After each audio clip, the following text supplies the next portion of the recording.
Today, we're going to DLS swap my 1981 Ford Fairmont Station Wagon.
Today we're going to do something that a lot of you probably won't agree with.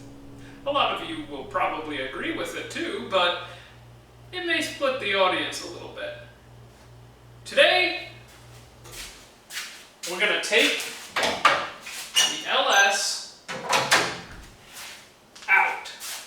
With the recent success we had with the Fairmont Futura, I think that a cooler package in the station wagon will be a Vortec 4200 with a turbo.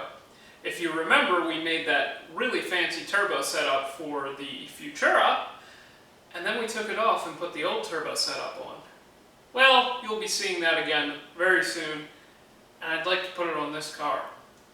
The reason that I had that change of heart was we had planned to put that gigantic turbo on the 4200 in the Futura.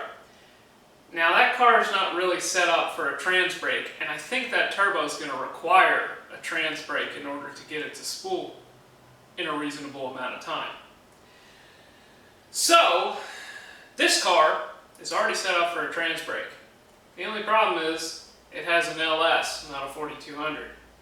So we've already proven they can fit. So what's another engine conversion?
guys, first thing that we need to do is we need to make some engine mounts. Now, the way that the engine mounts are laid out on the Fairmont, it is not going to be easy to just use the factory ones, even if we like flipped them over or something. So I'm going to make all custom motor mounts. So you can see I already laid out the side plates and the plates that bolt to the K-member, but I just wanted to show you how I did that. So this is the factory motor mount, and basically what I did is I clamped it to the piece of metal that I wanted to cut it out of. And then I took my transfer punches.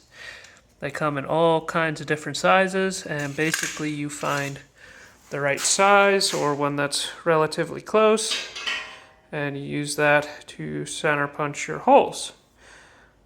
This is a really accurate way of capturing the holes onto a piece of metal, and I don't recommend that you just hold this thing and then punch all 4 holes. I really recommend that you clamp it, because when you hit the hammer, this thing is bound to move around. So I really recommend that you clamp it here like this.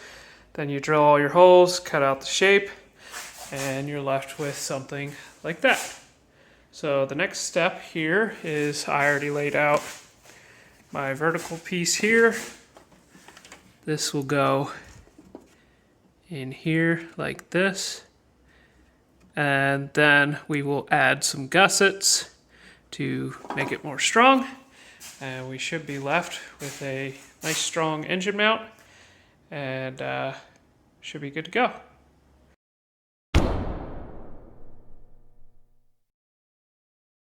So in just one weekend, we are back to where we were on the Futura. I don't believe I covered this in the last Futura update, but we are going with these HD style boost clamps.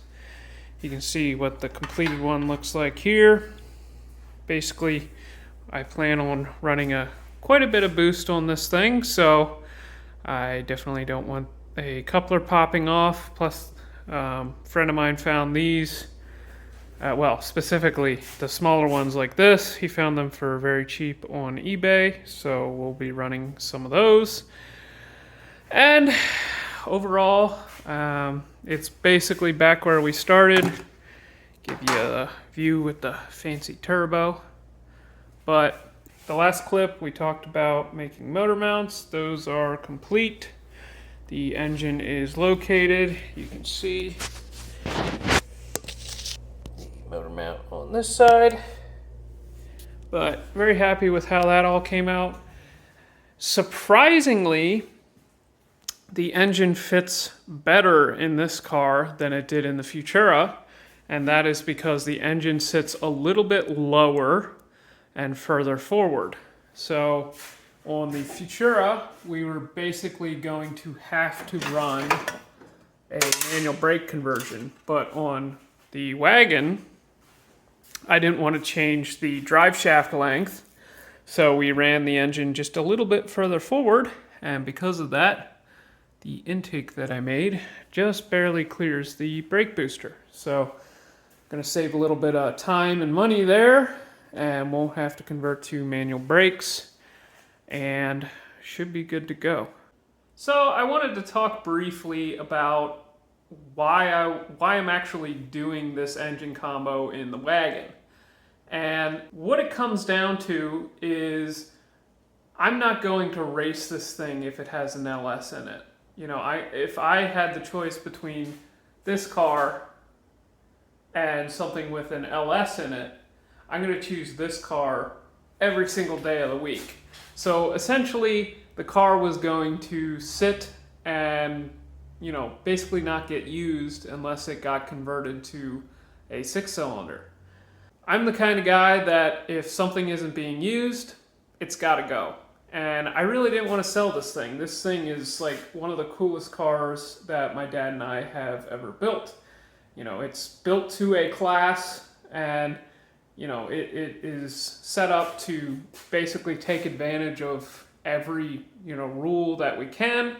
And I'm a really big fan of the car. You know, we have hundreds of hours in this thing, and I would hate for them to go to waste, and they most likely would if I were to sell it, just because most people don't appreciate the effort that goes into making a car, you know, drag week legal. Most people aren't going to value that. They're just going to go, well, why'd you do that? That seems like a waste of time. So basically, it came down to I don't want to have to duplicate the car, so I just decided to put the engine package in it that I wanted, and here we are. I've mentioned in other videos that the Toyota Cresta that the Mighty Car Mods guys made was kind of the inspiration for me to get into these 4200s.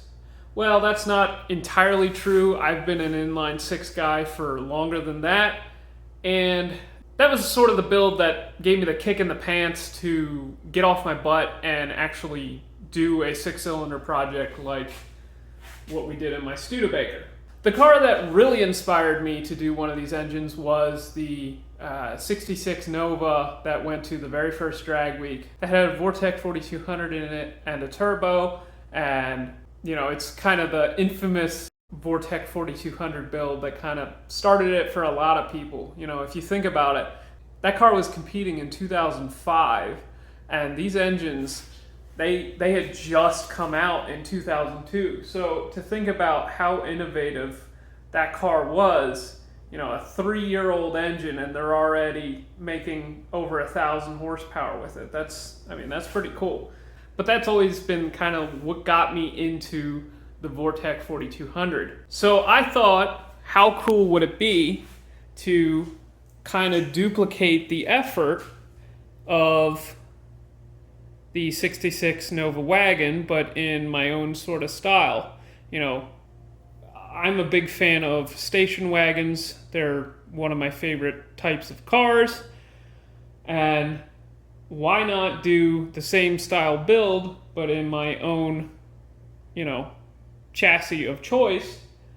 And so that's what we're doing. You know, a lot of you are probably like, why would you take apart a perfectly running car and take all that effort that you put into it and, you know, basically throw it in the trash? I mean, obviously it'll get used on something else, but after seeing all the work that we did today, I'm sure a lot of you are probably more convinced. I'm really happy with how this is coming out. Frankly, it is a lot nicer than the setup in the 66 Nova wagon. In my opinion, it probably won't run quite as good just because they had a $50,000 into their engine. But anyways, with that, I think that's all we really have time for today. So look forward to updates on this car. They'll be coming very soon. Make sure you like and subscribe, and we'll see you in the next one.